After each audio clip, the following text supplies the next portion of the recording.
So we're here at Curraghatoosane outside Listowel, and we're excavating the site of a traditional cottage, a vernacular structure.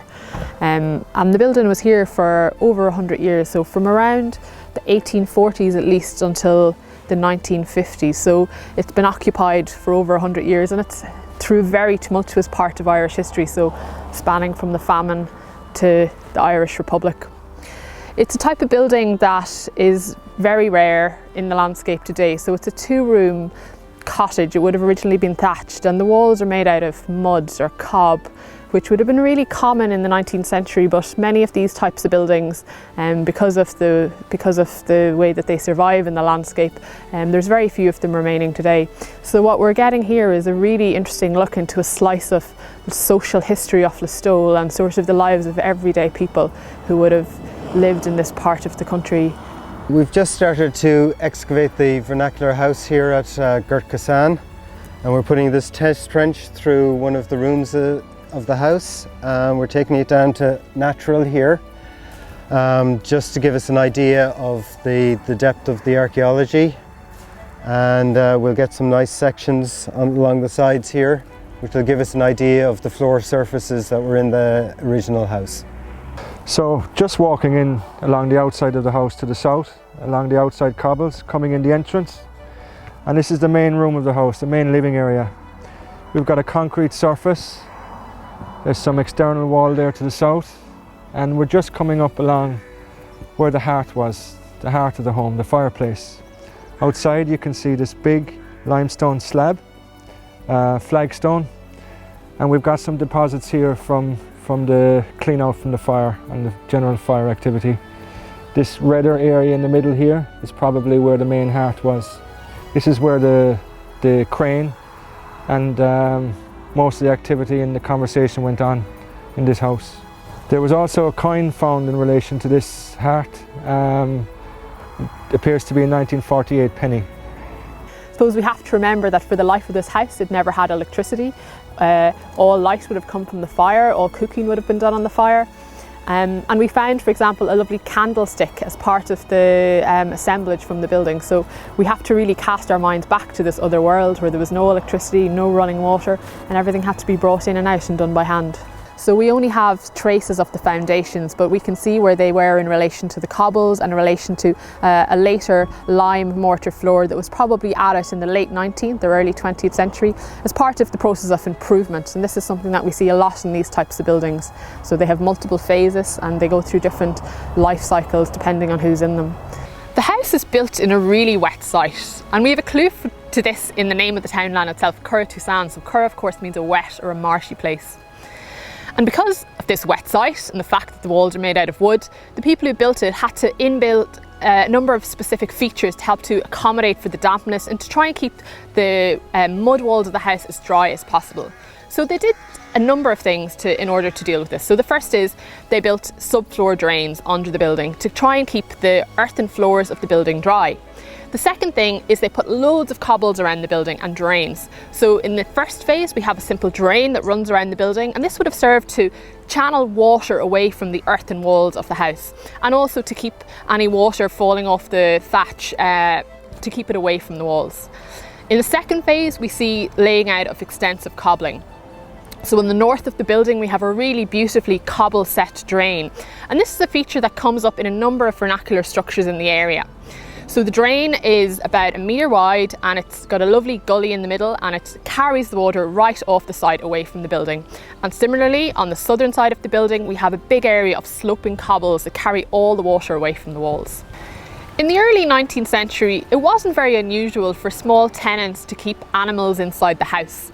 In certain parts of the country we have a type of building called a byre house where cows are actually accommodated in the house with the people, and people at the time didn't think this was strange or unusual. It was just part of their cultural practices.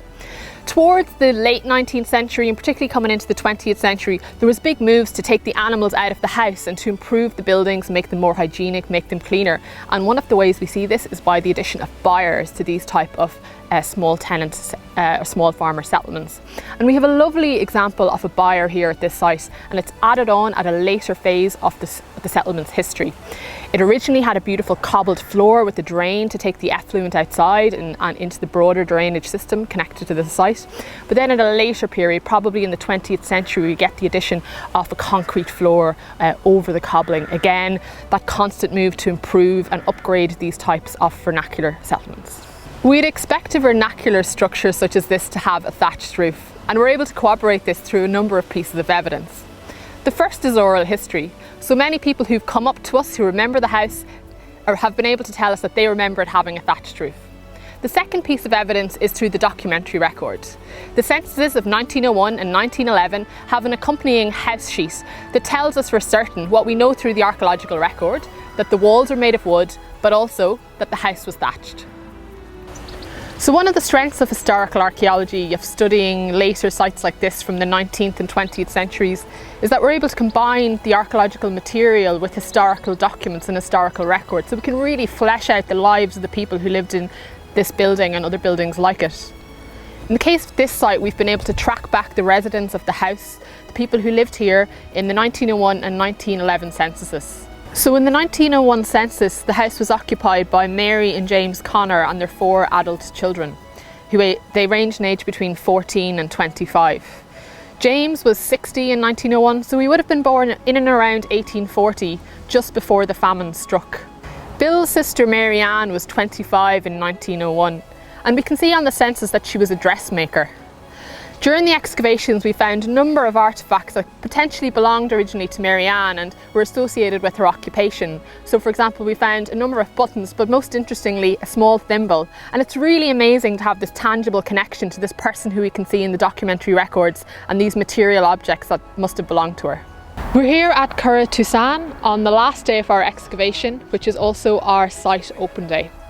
So today we're hoping to open the site up to the public to allow them to come in and to see the work that we've been doing here over the last 3 weeks. During this period, we've been investigating a really important slice of the social history of Listowel and its surrounding area. We've been investigating a vernacular or a traditional building, a house that was here from before the famine, so probably from around the 1820s, 1830s, and it was occupied all the way up until the 1950s. Throughout this period, the house was occupied by one family, the Connors, and of course we're in the Kerry O'Connor lordship. So the Connors were a family who had a really important presence here from the medieval period all the way through to the present day. My grandmother Ellen O'Connor, or Mrs. Jack Cordon's wife, she lived here with her brother Bill. And I used to visit here with my father James Cordon when I was quite small. And but I remembered it as a small little white mud house, you know, with a half door, and just 2 very elderly people living in there, you know. The workhouse up here, this is about a Hindu, this road here, and they used to bring the bodies down from there's a wall up there with an arch in it, and the doors were there, and they used to bring him down here in the morning. There was a man there to call him Ned the Dead, and he brought down the coffins, and they were crisscross in the car, and if he didn't have enough, he'd have to wait for somebody else to die. And that time they were taking him up to Gael Cemetery, and when they took him up to Gael Cemetery, then they buried him there. But in the meantime they bought this place, but it took about 2 years before they could sort it out, and they started moving the bodies then across the road here into this famine graveyard here. Over the last 3 months, the team from Archaeological Management Solutions have been working hard to excavate the sites that have previously been unknown on the route of the Listowel Bypass.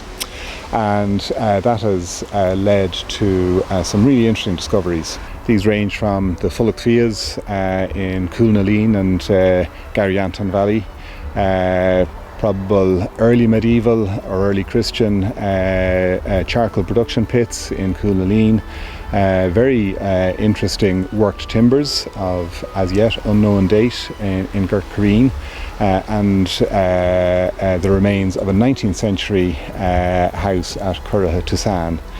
And while the work was done to comply with national monuments and planning legislation, the great thing is that it has also been of great interest to the local community. And through events like the Open Day that was held at the Curraghatoosane house excavation, already the local community have been able to learn about both the process of excavation and also the sites that the team have found here on the Listowel Bypass.